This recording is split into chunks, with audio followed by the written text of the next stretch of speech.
Dombivli MIDC भागामध्ये globe estate नावाची commercial building आहे आणि काल त्यामध्ये जे हाऊसकीपिंगचा स्टाफ नगिना देवी राम आणि बंटी टाक हे मस्ती करत होते त्यांचं काम झाल्यावर.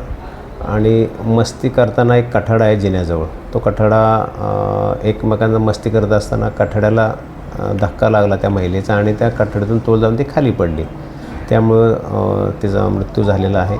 सदरबाबत त्या ज्या मुलाबरोबर ती मस्ती करत होती त्या मुलाच्या विरुद्ध सदोष मनुष्यवधाचा गुन्हा दाखल केलेला आहे. अधिक तपास पोलीस करीत आहेत.